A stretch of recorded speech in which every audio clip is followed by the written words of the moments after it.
Bwana Yesu asifiwe sana, watumishi wa Mungu popote mnapotusikiliza na mnapotufuatilia Esther Masanja TV.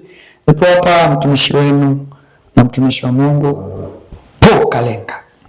Basi tuombe kwa ajili ya kuletea neno la asubuhi ya leo, kipindi chako cha Amka na Neno. Tuombe Mungu ili tusikie Bwana nataka tuseme nini tena asubuhi ya leo. Baba, ninakushukuru kwa ajili ya neema yako, nakushukuru kwa ajili ya mkono wako ambao si mfupi kwenye maisha yetu. Mkono wako ni mkubwa sana, na mkono wako Bwana unagusa popote pale. Asante kwa zawadi ya uhai ambao umetupatia. Kuna wengi walitamani waamke lakini hawajaamka, lakini sisi Bwana umetuamsha kwa upendo kabisa. Ndio maana muda na wakati kama nao hatuna budi isipokuwa kukushukuru Yesu Kristo.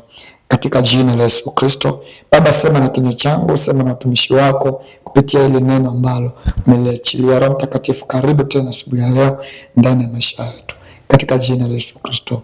Amen. Yes, tuna neno ambalo Bwana ameachilia tena siku ya leo. Neno tunatoka katika kitabu cha Luka sura 5 mstari wa 8 hadi wa 10. Nazungumzia kuhusu kutambua nafasi yako. Kutambua nafasi yako katika utumishi, katika kazi unayofanya, katika jamii, katika huduma fulani unayofanya. Natakiwa uwe mtu wa kutambua nafasi yako. Haleluya. Nafasi ndio kitu ambacho kinakupeleka ama kinakupatia utukufu, ni nafasi yako. Sawa? Daudi, tunamfahamu Daudi.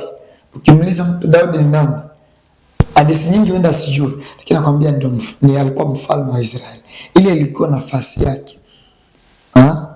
Au ukimuuliza mtu unamjua Elia ni nabii, ilikuwa nafasi yake.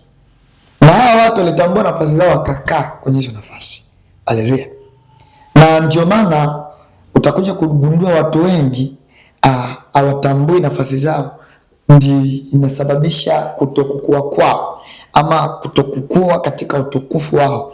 Utukufu wako, sifa yako, kujulikana kwako kunategemea na nafasi yako, kunategemea na kile na nafasi. Nikizungumzia nafasi, yani kile unachokifanya ama kile unachotakiwa kufanya.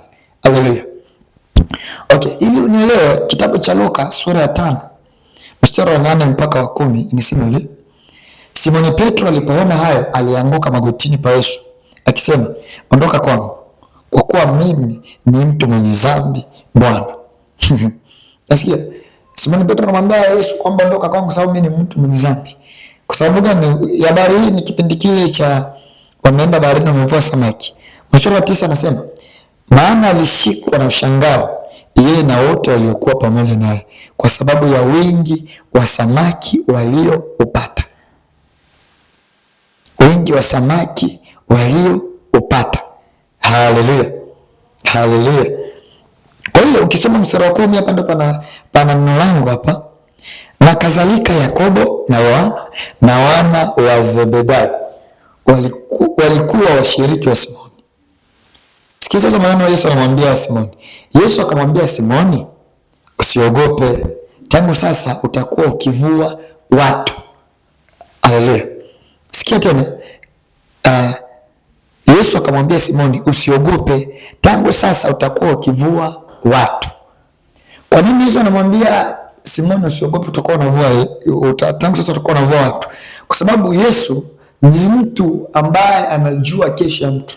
Tunamuita omnipotent, omnipresent, omniscient. Yaani ni mtu anajua chochote ambacho kinachoendelea na kinachojiri. Kwanza yuko popote. Kwa sababu hiyo Yesu wakati huo alikuwa mbele ya muda. Anajua huyu mtu anasumbuka na kuvua samaki, lakini sio kazi yake. Na ndio maana Petro akienda kuvua samaki, kuna muda unapata, kuna muda unakosa, kuna muda samaki hawaeleweki. Ni kwa sababu hiyo kazi sio yako. Sikiliza, mwenye kazi yake havimsumbui, mwenye nafasi yake havimsumbui. Ndio maana Yesu ajaenda kwa mtumbwi wa mtu mwingine, ameenda kwa mtumbwi wa Petro. Why? Because Yesu alijua ya kwamba huyu mtu anahangaika na yeye, Yesu sio yake. Na Yesu sio mjinga yake atakutoa kwa nafasi yako akakupeleka kwa nafasi nyingine ambayo ikustahili. Sehemu yote ambayo Bwana anakupatia unaistahili. Kutambua nafasi yako ndio somo nalizungumzia. Kutambua nafasi yako. Haleluya. Kwa hiyo nakuta watu wengi wamekaa kwenye nafasi ambayo sio zao. Watu wengi wanafanya kazi ambayo sio zao, na mwisho wa siku matokeo yanakuwa chanya, matokeo yanakuwa yaridhishi, kwa sababu unafanya kitu kwa kulazimisha. Kwanza kitu kama unakwambia sio chako, unakifanya kwa kulazimisha. Hasara ya kwanza kufanya kazi sio yako, unaifanya kwa kulazimisha. Kuna waimbaji wengi tunawaita waje wakaimba, na tumeaga sana issue za uimbaji, sababu mimi mwenyewe nilipita katika uimbaji na bado ni mwimbaji. Kuna waimbaji unalazimisha kuja kufanya zoezi kwa sababu sio nafasi zao. Kwa ni hasara ya kwanza kufanya kitu ambacho sio nafasi yako. Unakuwa unalazimisha mtu afanye kitu.